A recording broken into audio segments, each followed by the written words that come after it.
안녕하십니까. 이공계 학생을 위한 창업 아이템의 구현 수업입니다. 오늘 12주차로 생명바이오 분야의 내용으로 진행하도록 하겠습니다.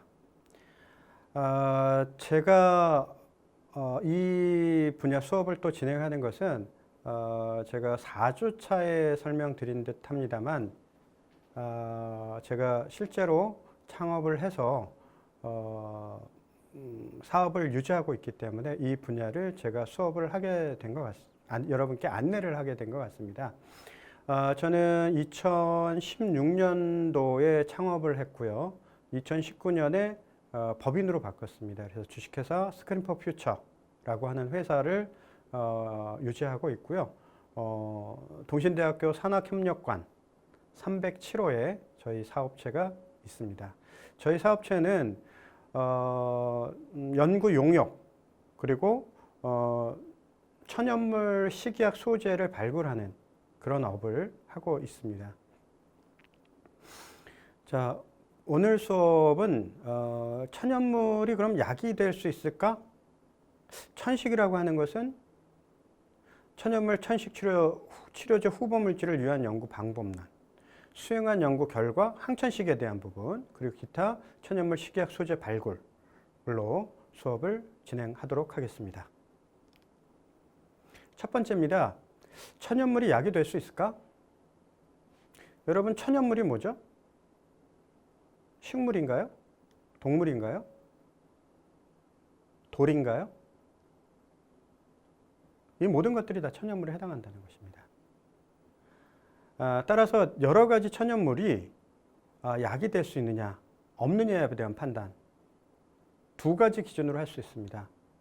첫 번째, 그 천연물이 내가 목적하는 효능을 나타내느냐, 효능을 나타내지 못하느냐. 가장 중요하죠. 효능이 있어야 약으로 써먹을 수 있겠죠. 혹은 건강기능식품으로 써먹을 수 있겠죠. 또 이거에 비춰서 중요도가 거의 유사한 거, 오히려 더 중요한 거, 안전성입니다. 요즘 코비드-19 시대에 미국에서는 백시네이션 하는 게 굉장히 쉽다고 합니다. 그런데 백시네이션 자체를 거부하는 사람들도 있어요. 내 몸에 외부의 물질이 들어오는 것 자체에 대해서 거부하는 사람들이 있습니다. 왜 거부할까요? 안전하지 않다라는 생각이 가장 큰 것 같아요. 우리나라도 현재 백시네이션이 많이 진행되고 있지만 아마도 안전에 대한 부분이 백시네이션을 하는 데 있어서 걸림돌이 되는 것 같습니다. 약이 마찬가지입니다. 약은 어떤 특정한 질환에 효과가 있어야 되지만 그거와 더불어 그 질병을 치료함으로써 반대적으로 다른 문제가 생긴다. 건강상의 문제가 생긴다. 즉 독성이 있다. 그러면 그건 약으로 개발하면 안 되죠. 따라서 두 가지 요소가 다 결부가 되어 있습니다. 따라서 신약 개발 과정은 그림에서 보시는 바와 같이 상단에 보시면 non-clinical phase, 그 다음 clinical phase로 진행이 됩니다. 클리니컬이 우리말로 뭘까요? 임상이라고 하는 표현입니다. 그럼 non-clinical은요? 임상이 아니다. 비임상을 얘기합니다. 그럼 클리니컬은 뭘까요?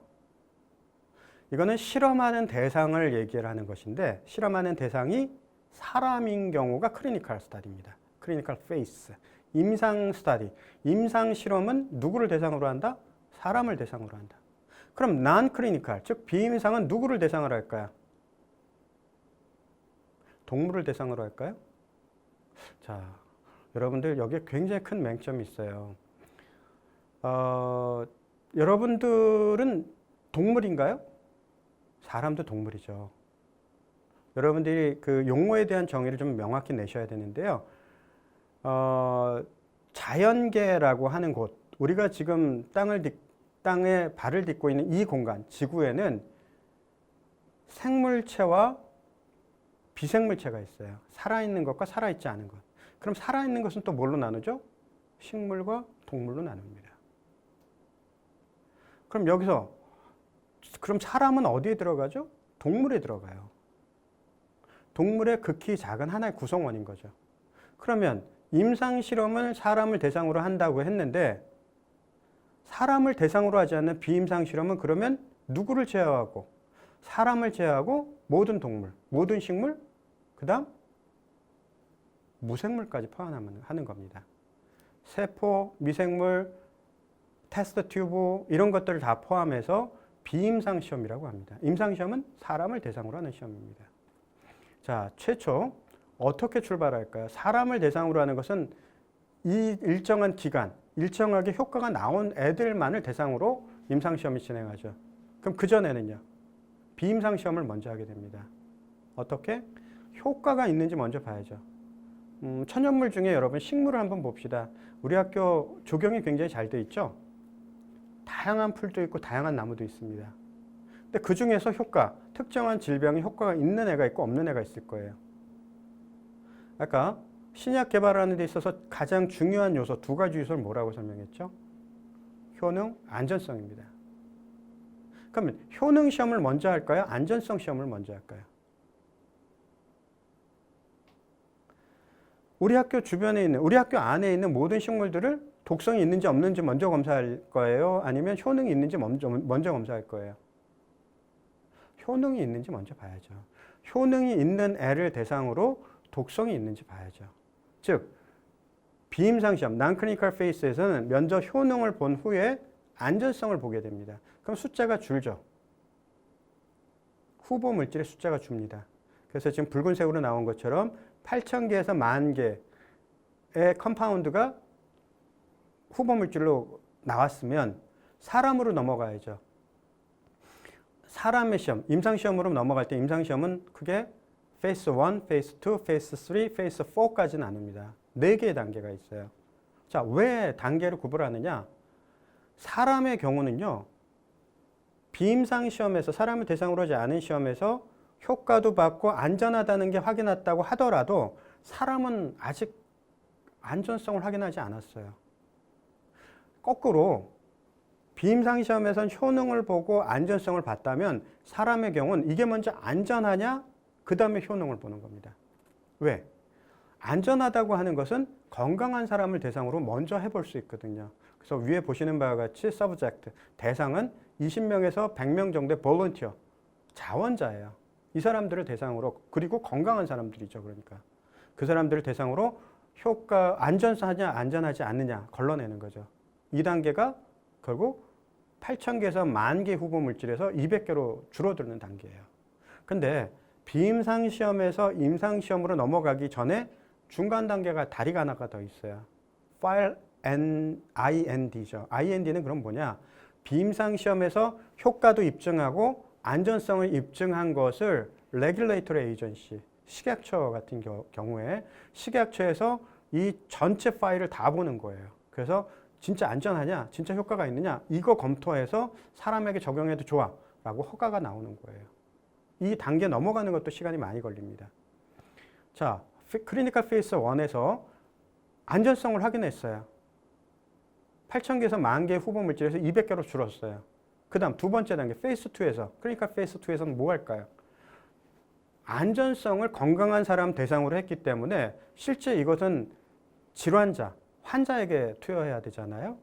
그러면 환자 중에서도 중증도가 약한 환자, 증상이 약한 환자, 상대적으로 건강한 환자에게 독성도 보면서 동시에 효능까지 보는 겁니다.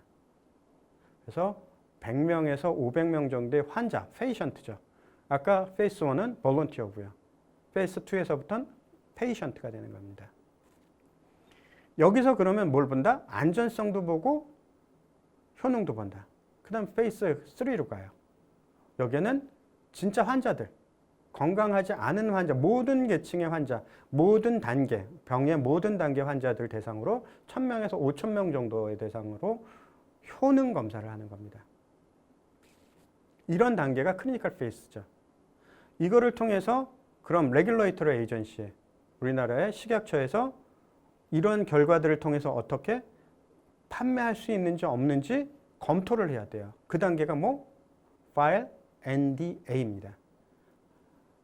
비임상 시험, 즉 non clinical study에서부터 clinical study에서 이루어졌던 모든 도큐멘테이션을 다 놓고 이제 팔아도 될지 신약으로 팔아도 될지 안 될지를 판단하는 단계라는 거죠. 누가? 식약처에서. 결국 몇 개가 나온다? 하나가 나와요. 몇 개에서 출발했는데 non clinical study에서 효능이 있다. 안전성이 확보됐다. 8,000개에서 10,000개로 출발했는데 하나가 나온다는 거죠. 그만큼 작은 바늘인 거예요. 작은 바늘의 구멍이라는 겁니다. 자, 그렇게 해서 오케이, 팔아. 하나를 팔았어요. 근데 클리니컬 페이스 4가 있네요. 이건 뭘까요? 자, 여러분 보십시오. 클리니컬 페이스의 대상이 총 몇 명일까요? 최대. 페이스 1에서 100명, 2에서 500명, 3에서 5,000명. 그러면 5,600명이에요. 5,600명의 인원을 대상으로 효과도 봤고 부작용도 봤다고요. 독성도 봤어요. 근데 5,600명이면 어느 정도 인원일까요? 여러분 우리 학교 학생이 몇 명일까요? 6,500명이에요. 식약처는 어디를 대상으로 하죠? 우리나라 전국을 대상으로 해요. 모집단의 숫자가 너무 작다는 거죠. 하지만 언제까지나 시험만 하고 안전성만 보고 효능만 보고 판매하지 않을 수 없어요. 판매를 일단 하게 합니다. 그게 어프로발에서 판매하는 거죠. 그런데 판매를 허가하게 되면 전국적으로 이 약은 판매가 돼요. 그럼 전국적으로 판매하다 보면 다양한 계층의 환자들이 이것을 투여하게 되겠죠. 거기서 나오는 부작용들이 있을 수 있습니다. 이것을 다시 역학조사를 통해서 안전성이 있는지 효능이 어떻게 되는지를 검토하는 단계가 클리니컬 페이스 4입니다. 이걸 누가 하느냐? 이거는 제약회사에서, 판매했던 제약회사에서 이 조사를 하게 됩니다. 이런 과정을 겪는 것입니다. 이게 신약 개발 과정의 중요한 플로우입니다. 자, 제가 꿈꾸는 것이 바로 이런 것들이죠. 여러분 왼쪽 상단에 있는 꽃이 무슨 꽃인지 아시나요? 이거 우리 지역에 많은 겁니다. 특히 완도에. 동백입니다. 동백. 이거는 제 연구 결과인데요. 오른쪽 병에 담긴 게 동백 기름이에요. 동백 열매, 동백 씨앗의 추출, 압착을 한 오일인데 이 오일이 약이 될 수 있느냐, 약으로 개발하고 싶다라는 겁니다. 어떻게 했느냐? 제 경우는 말씀드린 바와 같이 천연물의 식이약 소재, 효능이 있는 거, 일정한 안정성을 확보하는 것을 보는 사람이기 때문에 이것을 실험적으로 결과를 내서 국제사회에 보고하는, 즉 논문화하는 것이 저의 업이에요. 그중에 이 동백 오일이 보시면 밑에 이게 페이퍼입니다. 파이토메디슨이라고 하는 저널이고요. 이 천연물을 연구하는 분야에 있어서 굉장히 좋은 저널입니다. 이 저널에 동백 오일이 천식을 억제하더라. 어떻게? 어떤 기전으로 라고 하는 것을 2019년에 퍼블리시했던 그런 내용입니다. 이것이 실제로 더 진행이 된다면 동백 오일이 결국 천식 치료제로 갈 수도 있겠죠. 초기 단계가 되는 것입니다. 자, 그럼 이걸 어떻게 하느냐를 보여드릴게요. 그 전에 먼저, 그럼 왜 전라남도, 우리 학교는 어디 존재하죠? 전라남도 나주에 존재합니다. 근데 왜 저는 천연물을 연구할까요? 전라남도이기 때문에 하는 거예요. 제가 속한 곳이 전라남도 나주에 있는 동신대고 동신대는 전라남도에 존재하기 때문에. 왜? 우리나라 전체를 통틀어서 천연물의 보고라고 얘기할 수 있는 곳은 전라남도예요. 천연물이 무지무지 많습니다. 그래서 이 천연물이 많기 때문에 어떤 일을 했냐. 2021년 8월 초에 전라남도에서 천연물 산업 종합 발전 계획을 발표했습니다. 비전 선포식을 했어요. 장흥의 천연물 자원연구센터에서. 왜? 그만큼 전라남도에 천연물이 많고 앞으로의 효능을 보고 천연물 산업을 발전시킬 수 있는 가치가 높다라고 하기 때문에 전라남도에서 천연물 산업 비전 선포식을 했던 것입니다. 제가 속한 것이 여기고 또 여러분들이 전라남도에 속해 있고 이쪽에서 사업을 한다. 특히나 생명바이오 분야를 한다면 굉장히 좋은 조건을 갖고 있다는 것을 말씀드리기 위해서 이 슬라이드를 만들었습니다. 자, 그러면 어떤 질병의 치료제를 만든다라고 하는 것은 기본적으로 무엇을 알아야 되냐면요. 그 질병의 발병 메커니즘을 아셔야 돼요. 왜? 질병이 나타나는 단계 요소를 제어를 하게 되면 그 질병이 발생하지 않거나, 즉 방어를 하거나 예방을 하거나 질병이 심화돼서 문제가 되는 요소를 억제합니다. 즉 치료를 한다는 것이죠. 그래서 기본적으로 천식 치료제를 기본적으로 여러분들께 설명드리고자 했기 때문에 천식이 왜 발생되는가를 설명하는 것입니다. 여러분 호메오스타시스, 즉 항상성이라고 하는 것은 무엇일까요? 항상성이라고 얘기하는 것은 생체 내가 이 상태를 그대로 유지하고자 하는 것이 항상성이에요. 항상성을 설명할 때 한 가지 예를 듭니다. 여러분들 가만히 서 있는 사람을 이 움직이게 하려고 밀면 어떻게 될까요? 넘어지죠. 근데 거꾸로 잘 걷고 있는 사람을 서게 하려고 막으면 어떻게 할까요? 그것도 넘어져요. 즉 항상성이라고 얘기하는 것은 어느 한쪽에 쏠려 있는 것이 아니라 그 상태를 그대로 유지하고자 하는 것이 항상성이라는 것입니다. 생체 내에서는 그 항상성을 유지하는 기전이 있어요. 대표적으로 이뮤 시스템, 면역 체계라고 하는 것입니다. 면역 체계라고 하는 것은 내 몸을 정상적으로 유지하려고 하는 그런 항상성의 기전입니다. 외부에서 들어온 물질을 제거하고 내 몸에 문제가 생긴 것을 개선하려고 하는 것입니다. 그래서 이뮨 밸런스를 유지하는 것이죠. 굉장히 중요한 것입니다. 자, 그럼 왜 항상성을 설명하고 이뮨 밸런스를 천식을 설명하기 전에 설명했느냐? 천식이라고 얘기하는 것이 이 면역 시스템에서 어디에 해당하느냐? 여러분 면역 그러면은 어떤 것을 생각하시나요? 면역을 증진시켜야지, 면역을 높여야지 생각 많이 하시죠. 특히나 지금 코비드-19 시대에 굉장히 중요한 요소입니다. 면역이 높아야 외부에서 바이러스가 들어와도 방어를 할 수 있지. 좋은 아이디어예요. 하지만 면역이라고 하는 것은 낮은 것도 있지만, 즉 면역 체계를 높여야 되는 경우도 생기지만 면역이 높아진 경우도 있어요. 높아진 경우는 어떻게 해야 돼요? 정상적으로 끌어내려야 됩니다. 그럼 높아진 경우를 우리가 뭐라 그러냐? 여러분 많이 아시죠? 알러지. 알러지라고 표현하는 겁니다. 과민성 면역 반응이라고 표현하죠. 천식은 대표적인 과민성 면역 반응이에요. 어떤 것에 의해서?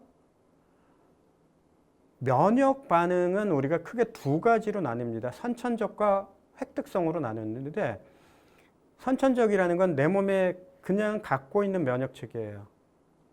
예를 들면 외부 물질이 바늘이 찔리거나 가시가 찔리면 피가 와서 피 안에 존재하는 백혈구들이 외부 이상 물질을 제거하는 것이 선천 면역이에요. 그런데 획득성 면역은 지금 여러분 코비드-19 백시네이션 하죠. 내 몸에 한번 들어와서 걔를 제거하는 것이 아니라 걔가 어떤 애인지, 코비드-19 바이러스가 어떤 애인지 인지해서 내 몸에서 항체를 만들어내는 것이 획득성 면역입니다. 천식이라고 하는 놈은 이 획득성 면역에 관여하는 특정한 물질들이 밸런스가 깨질 때 나타나는 현상이에요. 그래서 이 밸런스를 깨지는 것을 다시 되돌려주는 것, 이게 천식 치료의 가장 기본적인 목표입니다. 또 하나, 이 과민성 면역의 대표적인 문제가 어떤 데 생기느냐? 여러분 코비드-19이 생기면 최종적으로 뭐에 의해서 죽는다고 그러던가요?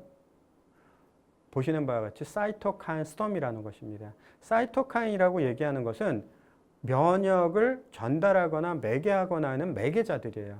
얘네들이 특정한 면역 매개자들이 엄청나게 올라온 거죠. 그러면 과민한 상태가 굉장히 크게 유지가 되는 상태입니다. 이것을 조절해야 됩니다.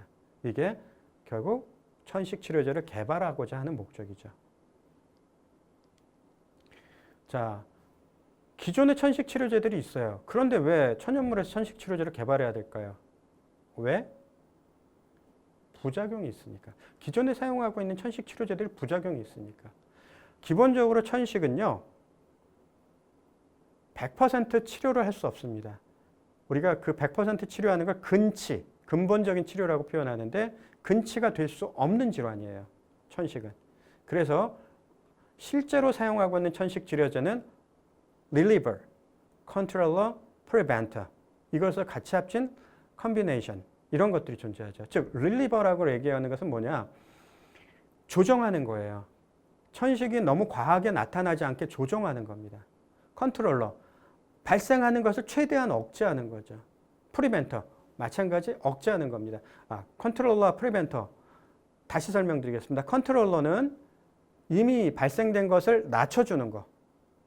프리벤터는 나타나는 것을 못하게 만드는 거, 방어하는 거. 이런 것들입니다.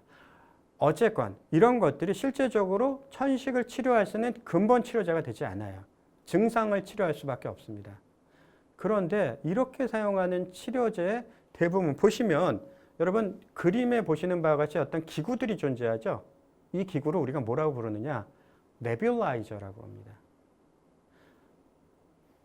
폐에 문제가 됩니다. 천식은. 그래서 폐로 직접 투여할 수 있는 기구죠.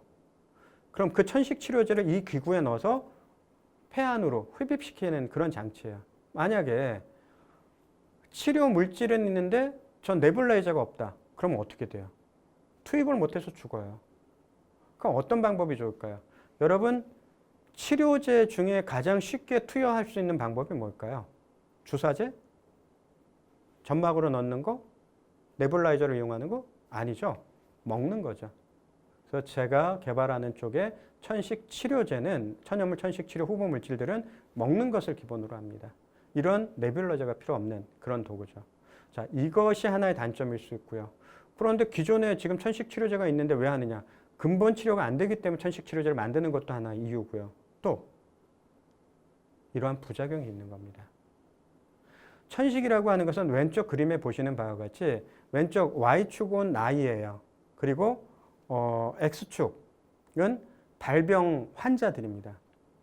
나이가 어리면 지금 네모에 빨간 사각형이 있죠. 여기에 보시면 어렸을 때 환자들이 훨씬 많아요. 그리고 젊었을 땐 적고 노령층 되면 다시 늘어납니다. 즉 어린아이와 나이가 많은 층에서 천식이 많이 발생한다는 것이죠.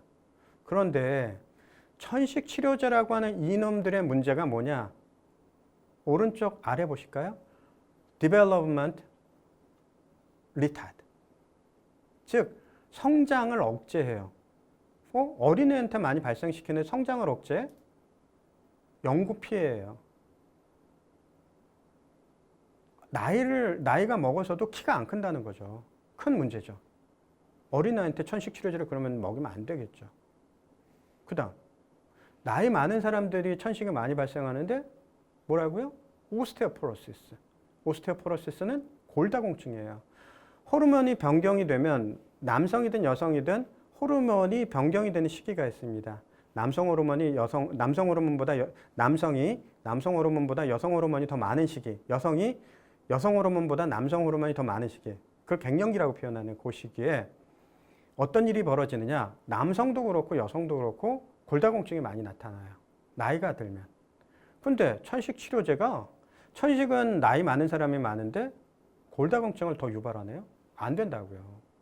그래서 이런 부분들이 있고 또 이뮨 서프레션, 면역 억제를 유도해요. 현재 기존의 천식 치료제들이. 그래서 천연물에서 이런 부작용들이 없는 천식 치료 후보 물질들을 발굴하고자 하는 것이 저의 실험실의 목적입니다. 그럼 어떻게 천식 치료제 후보 물질을 연구하느냐? 이 부분은 굉장히 디테일하고 기술적인 부분이라 여러분께 자세하게 설명드리지는 않겠습니다. 간략하게 설명드리겠습니다. 우선 여기서 설명되는 내용들은 아까 중간 슬라이드에 보셨지만 동백기름, 이 항천식 효과가 있다, 천식을 억제하는 효과가 있다라고 하는 논문, 파이토메디슨이라고 하는 것에 2019년 나온 것이고요. 그 다음 코리안 레드 진생, 한국 홍삼이죠. 한국 홍삼이 천식 억제 효과가 있다. 저널 오브 진생 리서치라고 하는 저널입니다. 올해 퍼블리시한 2개의 데이터가 이 안에 들어가 있습니다. 첫 번째, 후보 물질을 어떻게 만들어내느냐? 그리고 천식을 사람에게 실험할 수는 없잖아요. 동물에게 적용하죠. 그래서 동물 모델, 천식 모델을 만들어내는 동물 스케줄이 어떻게 된다. 천식 모델을 만들고 그 천식 모델에 치료 후보 물질, 준비된 후보 물질들을 경구로 투여하는, 입으로 투여하는 그런 것들을 설명하고 있고요. 자, 말씀드린 바와 같이 천식이라고 하는 건 이뮨 임밸런스, 즉 면역이 불균형한 상태에서 이루어지는데 이것이 어떻게 개선되느냐. 발프라고 하는 건 폐에 있는 새 기관지 액입니다. 이것으로 숫자를 확인하는 거. 그 다음 시럼, 혈청에서의 IgE는 대표적인 항체인데 그 중에서도 과민성일 때, 알러지일 때 이 IgE가 올라가요. 그래서 알러지가 있느냐 없느냐를 판단하는 그 중요한 근거 중에 하나가 체열을 해서 혈청에서 IgE의 양을 구별하는 방법입니다. 요 단계를 거쳐서 IgE를 얼마나 떨어뜨리냐.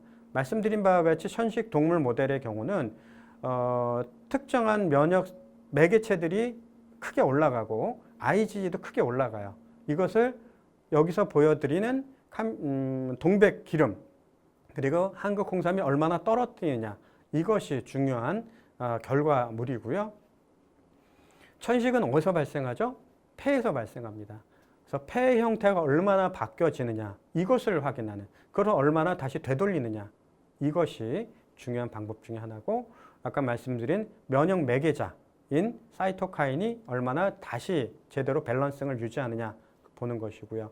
그리고 천식은 또 염증도 굉장히 중요한 발병 요인입니다. 염증을 얼마나 조절하느냐. 그리고 이 천식이 일어나면 폐에 있는 기관지 상피세포들이 있어요. 이 상피세포들이 얼마나 죽느냐. 에이팝토시는 셀 데스라고 그래서 세포 사멸을 의미하거든요.